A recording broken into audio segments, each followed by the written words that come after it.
Hey there, this is Andy Wilson, and this is your copy critique. Before we get started, I want to point out some giant red flags on your page that are probably killing conversions. First of all, I would say the biggest red flag on this page is that it makes me feel like shenanigans are occurring. I don't trust you at all as I'm reading through this, and I think the biggest, I guess, thing that makes me go alert, especially if I'm thinking about actually paying the money to buy this product, is so you have this guy, and I'll skip the bottom to really kind of explain this idea, but you have this guy, this Steve J. Jones, and you kind of make it look like he approves of the product, or that he's in this, and that he's all about this, or that he is even endorsing the product or anything like that. When, as you go further down, you at the bottom of your page, you have signed by Chris Morton. So it really looks to me like if I'm going through this, I'm thinking, why is it? It just looks like you're trying to use this guy's face to convince me that it's legit. Whereas if this guy was actually behind the product, why wouldn't you just have him on video saying, "Hey, I've done this, this, and this. This is my partner Chris Morton over here, and we've put together this product, and I fully endorse it." The fact that you haven't done that, because that would make total sense if this guy was actually okay. Like, let me say it like this. If I were to pick up the phone and call Steve G. Jones right now, just picked up my phone and called him, and he said, "What's up, Andy?" And I said, "Hey, Steve, did you know there's this website called WeightLossPro.com? Why don't you go check it out?" And he would go, "Oh, I've never heard of that site." And I go, "Oh, well, do you know who Chris Morton is?" And I feel like he'd go, "No, I've never heard of that guy. What's he go?" "Oh, well, he's saying that you approve of his Weight Loss Hypnosis Pro," even though you don't specifically say that in the page. And I understand you can ethically use these as seen on type graphics that you're using here, but I just get the feeling that if I were to call this guy and say, "Hey, there's this site that's using your face and stuff," he'd be shocked and disapprove. And I don't know if that's true. I mean, maybe you and him are buddies. Maybe, I think it's down here in the blue box where you say that somewhere you say that you and him, so you and Steve Joe, I've spent months working up to come up with this solution. I guess maybe you're saying that Steve Jones worked on this problem and you worked on this problem, but the way you put it together makes it seem like you guys worked on it together. And I just get the feeling that you're trying to deceive me and make me think that Steve G. Jones thinks this is a good idea and that I should too. Especially when you get to the bottom and it's signed by Chris Morton, and I think, well, who the hell is that guy?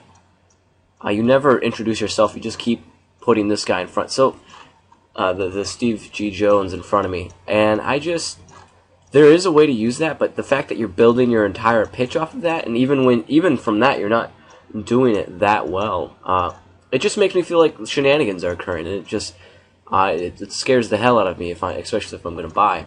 Another thing I want to point out is you don't really hammer in this idea that changing my habits are going to cause me to lose weight.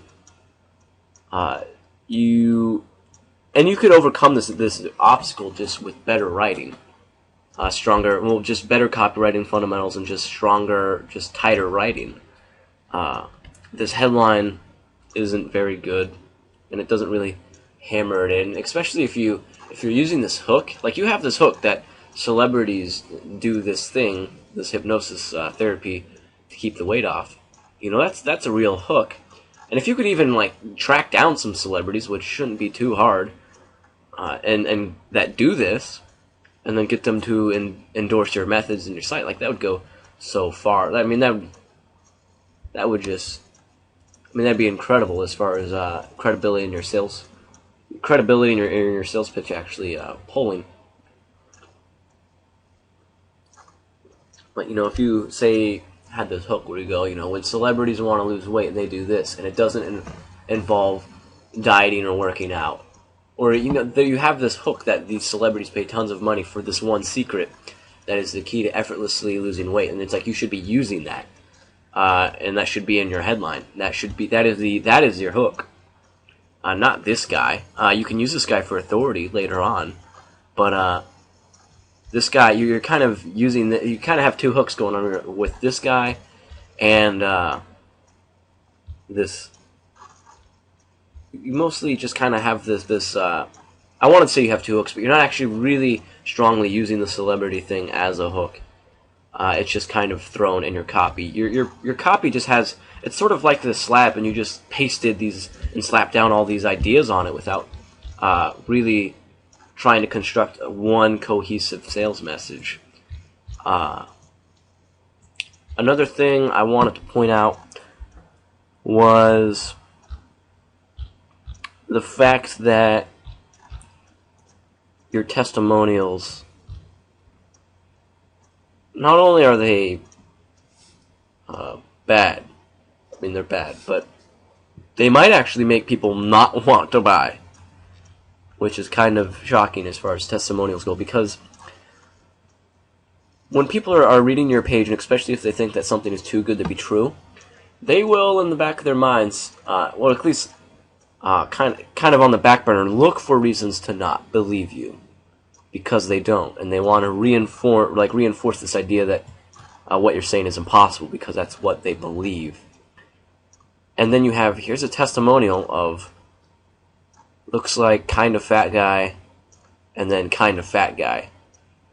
And the fact that the lighting is different, they're both wearing a black shirt, which hides weight. This guy's even wearing a hat and glasses. Like, this might not even be the same guy. And really, like, is this picture really the best thing you can come up with to hold up to your prospects and say, it'll do this for you, and you show them this picture? People are going to go, that's kind of, so what? That's kind of underwhelming. And, you know, if I just stopped eating Cheetos, you know, every night, then I could probably get those results. I mean, it's not impressive. You know, before and after pictures really do a lot in this market. And I also want to point out that a lot of the people who buy these products are women, and specifically middle-aged women who have had children. And so you definitely kind of want to tailor your message to at least speak to that portion of the market, unless, of course, you're specializing your approach with, you know, like if it's a men's only product. Sometimes, you know, that's obviously that's fine and makes sense, but overall, just kind of unfocused, uncohesive message. You have like a lot of ideas that you're kind of trying to build on, but they all just sort of battle each other.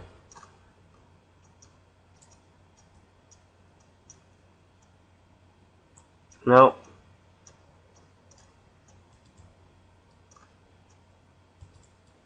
so if Steve perfected and developed Weight Loss Hypnosis Pro, why isn't he the one telling me about it? Why is it you saying Steve does these things? Like, it just seems shady.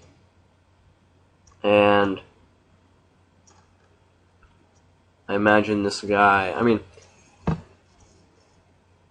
this picture's kind of, I mean, I don't want to say it's fake, because it's probably not, but you should always go the next step to make it more believable. Like, he should be in the white lab coat, he should maybe even be holding the product, or maybe even him in a photo with this Steve guy, assuming you're able to solve that problem, that disconnect between you and Steve.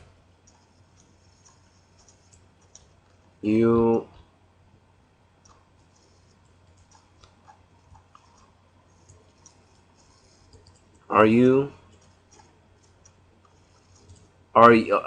question is, are you a qualified hypnosis guy? Have you gone through thousands of hours of supervised training? I didn't actually click there, but it might throw you off. is this actually, like, is this actually something that Steve created and not you? Then, you know, there's a lot of disconnect, and I don't get it. I don't get it. Your testimonial photo, like, isn't that impressive.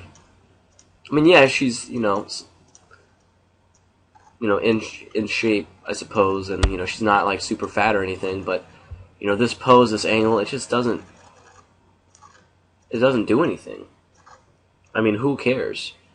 You know, the before and after pictures, like, they're so important for this market, and you don't even, the only one you have is this one, and it's just so shaky, doesn't stand up, and this whole thing is just kind of not compelling. It's hard for me to believe you. It just seems like, none of that, it just seems sketchy. I mean, I don't get it. You know, this thing just needs a lot of work. Needs a lot of work. I mean, your headline's way off. This thing in the upper right should be in the upper left, and it should be the word should be totally different. Are these real likes? I'm kind of curious. And I'm not sure if you even want these here or this here. You don't really go into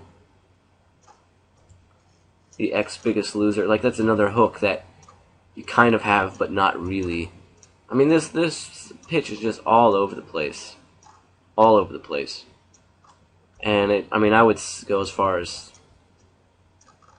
say it needs, there's some good stuff, like little nuggets that can be usable, but overall this thing needs, I would say, almost a complete rewrite.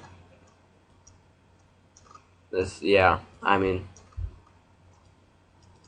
you just have too much going on, too many competing ideas, and you just need to kind of create a cohesive grease slide that gets them through one idea to the next, to the next, to the next until they buy.